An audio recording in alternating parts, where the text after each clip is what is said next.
প্রত্যেক থানাতে কৃষি অফিসার আছে না নাই? কি ঘোড়ার দিন খরচ তোরা বসে বসে। কফি ব্যবসায়ীরা শেষ। ইউনূস সাহেব আপনি কি করতেছেন? আপনি আমাদের চাষিদেরকে বাঁচান। চাষিরা না বাঁচতে বাংলাদেশকে বাঁচাতে পারবি না। ওনারা বসে বসে ওখানে টিভি দেখে। এ সমস্ত অথর্বগুলো যা আজকে পর্যন্ত সব অথর্ব, একটাও চাষের দিকে খেয়াল দেয় না। ঠিক না ঠিক?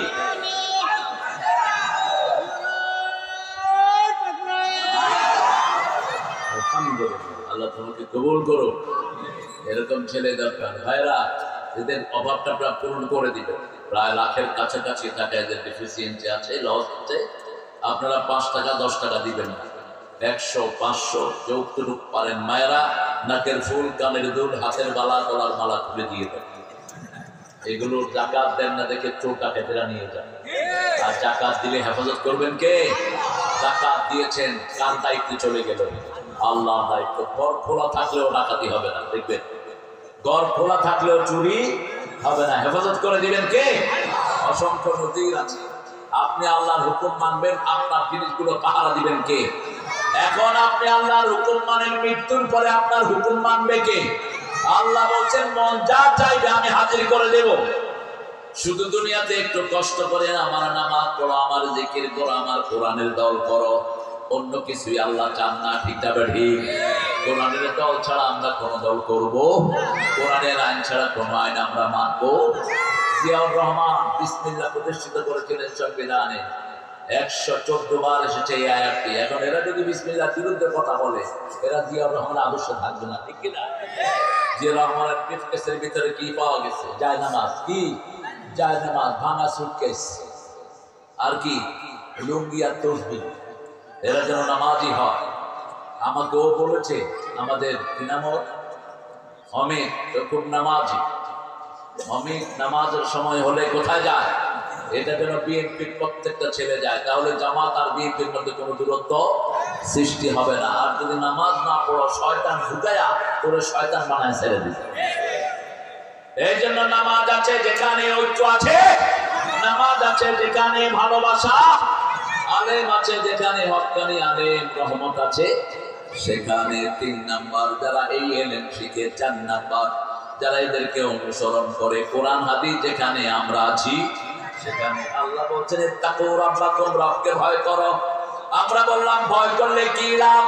সূরা মায়েদার ভিতরে আল্লাহ বলছেন, লাউ আন্না হালাল কুরআনানু ওয়াত্তাকাউ লাফাতাহনা আলাইহিম বারাকাতিম মিনাস সামাই ওয়াল আরদ। যদি কোন এলাকার লোক, কোন জনবসতির লোক, কোন গ্রামের লোক আল্লাহকে ভয় করে, আমার উপর ঈমান আনে, আমি তাদের জন্য সব বরকতের দুয়ার খুলে দেই। বাংলাদেশের প্রত্যেকটা জেলাতে এখন বরকত আছে না নাই? এই যশোরে ধান আছে না নাই? সবজি আছে না নাই? মাছ আছে না নাই? বিশ্বাস না হলে আজকে খেয়ে যায় মাছ। এই যে অ্যাডভোকেট সাহেব মাছ এনেছেন, ট্যাংরা মাছ, এত তাজা তাজা ট্যাংরা, তাজা শাক, জিহ্বায় পানি আসছে না। এত সুন্দর দেশ। আহারে, পৃথিবীতে সবচেয়ে বেশি দাম হলো তরকারি। আমেরিকা যান, ইংল্যান্ড, অস্ট্রেলিয়া, কানাডা, জাপান, তরকারির দাম সবচেয়ে বেশি। আর আমাদের দেশের তরকারির দাম সবচেয়ে। এখন তো কফি, ওই যে গরুও খায়। কফি ব্যবসায়ীরা শেষ। ইউনূস সাহেব আপনি কি করতেছেন? আপনি আমাদের চাষিদেরকে বাঁচান। চাষিরা না বাঁচতে বাংলাদেশকে বাঁচাতে পারবি না। একটা কফি ফলন হতে লেগেছে 15 টাকা। কফির দাম আসছে দাঁড়াচ্ছে কয় টাকা? 3 টাকা, 5 টাকা। ওনারা বসে বসে ওখানে টিভি দেখে। এ সমস্ত অথর্বগুলো যা আজকে পর্যন্ত সব অথর্ব, একটাও চাষের দিকে খেয়াল দেয় না। ঠিক না ঠিক? এই চাষিরা বাঁচতে দেশ বাঁচবে। ঠিক না ঠিক? চাষি নাই দেশও চলাবে কে? আগামী বছর দেখবেন এক এক কফি 80-90 টাকা করে কিনে খেতে হবে। কারণ এই বছর যারা লস করছে এরা কফি ফলাবে না। আপনি কি করবেন? এতবার বিদেশে যাও মেয়েরা, দেখো না ইংল্যান্ড, আমেরিকা, অস্ট্রেলিয়া, কানাডার চাষিরা সবচেয়ে ধনী। জাপানে কি করে? কৃষি অফিসাররা এসে জিজ্ঞেস করে, how much do you invest in your cultivation? তুমি তোমার এটা ফলাতে কত টাকা ইনভেস্ট করেছো? তিনি বলেন 10,000। রাষ্ট্রের পক্ষ থেকে তাকে 30,000 টাকা দিয়ে দেন। বলছে এই তোমার টাকা, তোমার এই ফলনটা আমরা নিয়ে গেলাম। নিজের দায়িত্বে নিয়ে তারা একটা সুন্দর দামে সারা দেশে বিলি করে, ঠিক না বেটি? প্রত্যেক থানাতে কৃষি অফিসার আছে না নাই? কি ঘোড়ার দিন খরচ করা বসে বসে, হ্যাঁ কি খায়? কি খায়? ঠিকই করিয়েছে। ঘুষ আর গুণ তো একই জিনিস। কি খরচ বসে বসে কোনো কাজ নাই। সরকারি এসি, সরকারি বাতাস খায়া খায়া উনি কৃষি অফিসার, ইউনিয়নে আছে অফিসার, আছে না নাই? কি করো কি তোমরা? কৃষকদেরকে বাঁচাও। আমার কৃষকদের বুকে হাত, মাথায় হাত। 1 লক্ষ টাকার কফি ফলাইছে, বাজারে বিক্রি করতে গেছে 20,000 টাকা পাচ্ছে। আল্লাহ আমাদের কৃষকদেরকে আপনি রহমত দিয়ে মালামাল করে দেন। আরো চিৎকার করে বলেন আমিন। আল্লাহ রাব্বুল আলামিন বলছেন তাকওয়া আছে যেখানে জান্নাত আছে, তাকওয়া নাই যেখানে জান্নাত নাই। সেখানে 3 জায়গাতে আল্লাহ তাকওয়া রেখে দিয়েছেন। প্রথম হলো ইবাদত। প্রথম কি? ইবাদত করলেই তাকওয়া দান করবেন কে? 2 নাম্বার ফিল কিসাসে হায়াতুল ইয়া উলিল আলবাব লাআল্লাকুম তাত্তাকুন। সূরা বাকারার 179 নম্বর আয়াতে আল্লাহ বলছেন জানের বদলা জান নেয়ার মধ্যে আমি তোমাদের জন্য জান রেখেছি। এটা যারা করবে তাদেরকে আমি তাকওয়া দান করে দেব। বাংলাদেশে প্রথম খুন যখন হয়, ওই খুনের বিচার যদি প্রপারলি হতো, কোনোদিন এত খুন বাংলাদেশে হতো না, ঠিক না ঠিক? 2000 পোলাপানকে খুন করলো একজন ক্ষমতায় থাকার জন্য। কয় হাজার? 30,000 পোলাপানকে আহত করলো। আর তিনি বললেন সমানে মারো। পুলিশের আইজি বলল আমার কাছে এত গুলি নাই। মারতে চাইলে মারা যায় না। জমিন আল্লাহ, আমাদেরকে পাঠাইছেন কে? নিয়ে যাবেন কে? মধ্যখানে তুই নে আর কে? যে মানুষকে মারে তারে মেরে দিবেন কে? যে মানুষের উপর জুলুম করে তাকে দুনিয়া থেকে সরিয়ে দিবেন কে? সে আল্লাহ রাব্বুল আলামিন বলছেন 3 নাম্বার সূরা বাকারার 183 নম্বর আয়াতে বলছেন কুতিবা আলাইকুমুস সিয়াম কামা কুতিবা আলাল্লাযীনা মিন ক্বাবলিকুম লাআল্লাকুম তাত্তাকুন। তোমাদের জন্য রোজা ফরজ করেছি যেইভাবে ট্রাইবস বিফোর ইউ, তোমাদের আগের জাতির জন্য রোজা ফরজ করেছি। রোজা রাখলেই তাকওয়া দান করবেন কে? রোজার চেয়ে তাজা তাকওয়ার কোথাও নাই। যখন রোজাদার রোজা রাখে সবসময় কার ভয়? কার ভয়? উজু করতে গেলে গড়গড়া করে না।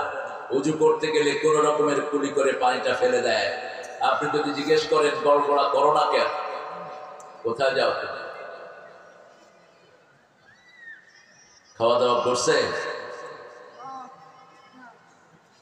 গড়গড়া করো না কেন? ভিতরে কে দেখছেন? ভিতরে কে দেখছেন? কে? আল্লাহ দেখছেন। কিন্তু আমাদের দেশে দেখেন কি মানুষের ধারণা কি? অফিসে বসে বসে ঘুষ খায়। রমজানের সময় কয় হাত দিয়ে ধরবো না, ড্রয়ারে ধুয়ে যাবে। এরকম অফিসার এখানে নাই? নাই? হ্যাঁ হ্যাঁ, আমাকে আমার এক মুসল্লি বলছে হুজুর গেছি ওয়াসা অফিসে, আমার বাসায় পানি ঠিক মতো সাপ্লাই হয় না। তো গিয়ে খুব দোয়া করতে করতে গেছি রমজান মাস, যে আল্লাহ কোনো ঘুষখোরের মুখ আমরা দেখাবো না। গিয়ে দেখলাম যে একজন আল্লাহর ওলি পাগড়ি বাইন্দা, পাগড়ির উপরে রুমাল দিয়া সুবহানাল্লাহ সুবহানাল্লাহ সুবহানাল্লাহ সুবহানাল্লাহ। আমি গিয়ে সালাম দিলাম, খুব সুন্দর করে সালামের উত্তর দিলেন। সালামের উত্তর দিলেন, উনি অনেকক্ষণ কথা বললেন। স্যার আমার এই অবস্থা, আমার এই এলাকায়, আপনি একটু ওখানে অফিসারকে বলে দেন আমার লাইনটা যেন পরিষ্কার করে দেয়, তারপরে আমার এই জিনিসগুলো ঠিক করে দেয়। কথাবার্তা শোনার পরে বলছেন ভাই আপনার কথাগুলো খুব মনোযোগ দিয়ে শুনলাম, সব হয়ে যাবে। এই যে ড্রয়ার খুলে দিচ্ছি, আমি তো রোজা রাখছি, হাত দিয়ে ধরুন না, আপনি যা ড্রয়ারে ধুয়ে যান। আপনারা বলেন এ কি রোজাদার না চোখ?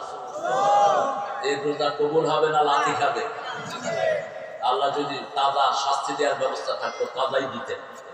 তাজা বন্ধ করে দিয়েছেন রাসূলের দোয়ার কারণে। ঠিক না ঠিক? রাসূল বলেছেন, ইয়া আল্লাহ, আগের অতীতকে জাতিকে যেমন উপস্থিত শাস্তি দিয়ে ধ্বংস করে দিয়েছেন, আমার জাতিকে এভাবে ধ্বংস করে দিয়েন না, এদেরকে সময় দেন। এই দোয়া করেছেন রাহমাতাল লিল। আবার বলেছেন অতীত জাতির কোরবানি যেমন কবুল করেছেন, আমার এদের কোরবানি যদি এরকম ডাইরেক্ট কবুল করেন, এরা কাফেরদের সাথে লজ্জিত হয়ে যাবে। অতীতের কোরবানি গুলো আকাশ থেকে আগুন এসে জান্নাত আনিয়ে দিত, তার কোরবানি কবুল। এখন যদি এই নিয়ম হতো, আমরা বিদ্যুতিতে পড়ে যেতাম। ঠিক না ঠিক?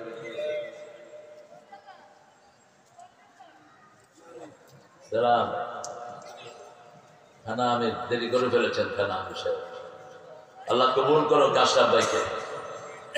আমিন বললেন না? লোকের জন্য দোয়া করবেন। আমরা আজকে দোয়া করবো, আমাদের এখানে একজন হসপিটালের সিসিওতে আছে, ওই যে শামসু না, আমাদের প্রিয় অ্যাডভোকেট সাহেবের ছোট ভাই, আল্লাহ যেন তাকে তাড়াতাড়ি সাফা করে দেয়। আপনি রোগীর জন্য দোয়া করবেন, রোগী হিন্দু হইলেও কাফের হইলেও দোয়া করবেন, তাহলে আপনার রোগ ভালো করে দিবেন কে?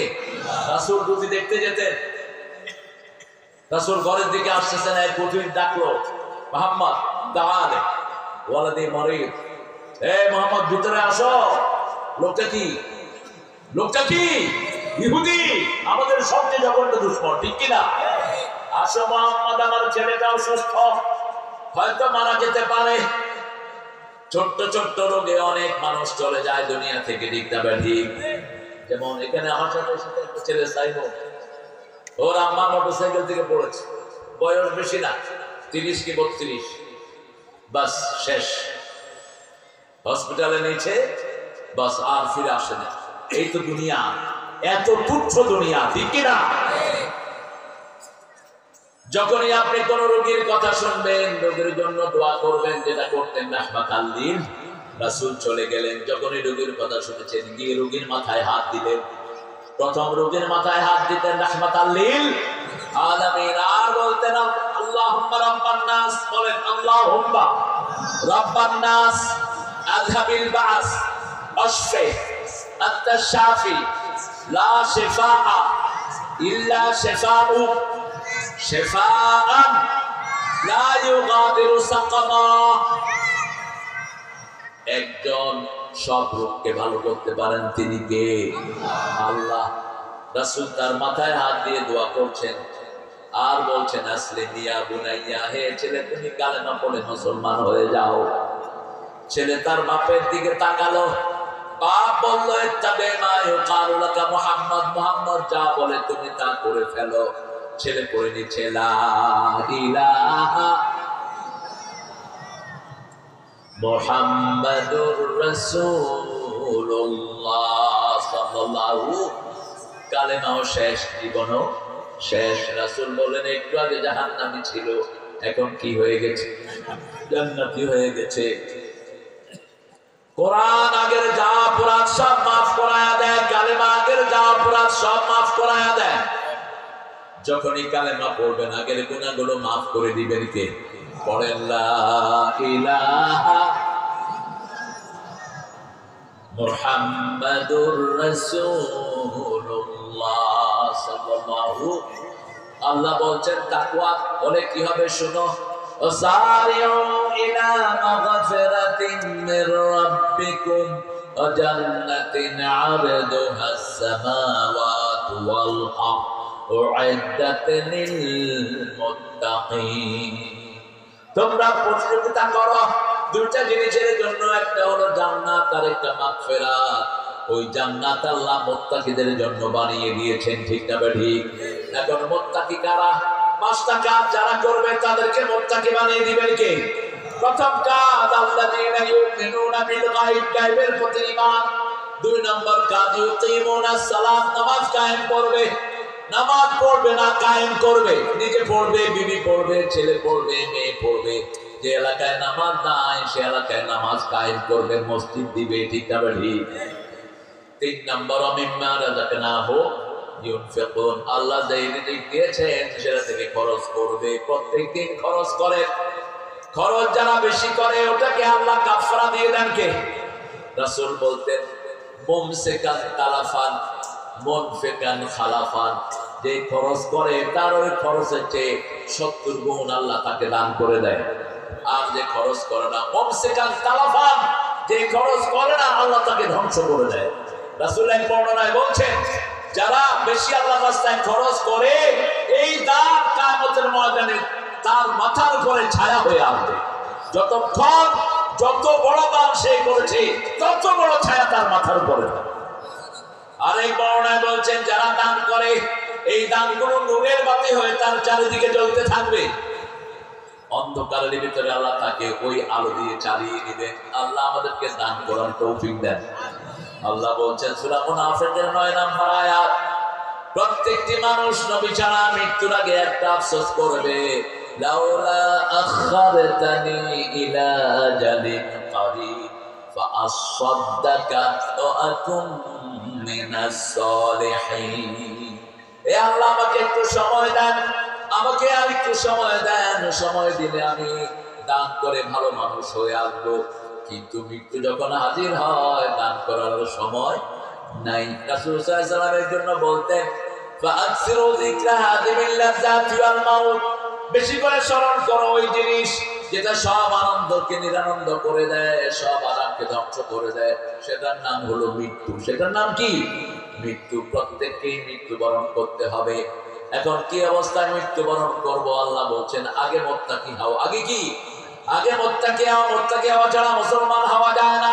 সূরা আল ইমরানের 3 নম্বর আয়াতে আল্লাহ বলছেন, ইয়া আইয়ুহাল্লাযীনা আমানু তাকুল্লাহা হাক্কা তুকাতিহি ওয়া লা তামুতুন্না ইল্লা ওয়া আনতুম মুসলিমুন। সূরা আল ইমরানের 103 নম্বর আয়াতে আল্লাহ বলছেন, ইয়া আইয়ুহাল্লাযীনা আমানু, হে মুমিনেরা, আমরা কি? মুমিনরা আল্লাহর রাস্তায় হত্যা করে, পিটাবে ঠিক, আর কাফেররা তাগুতের রাস্তায় হত্যা করে। কার কথা?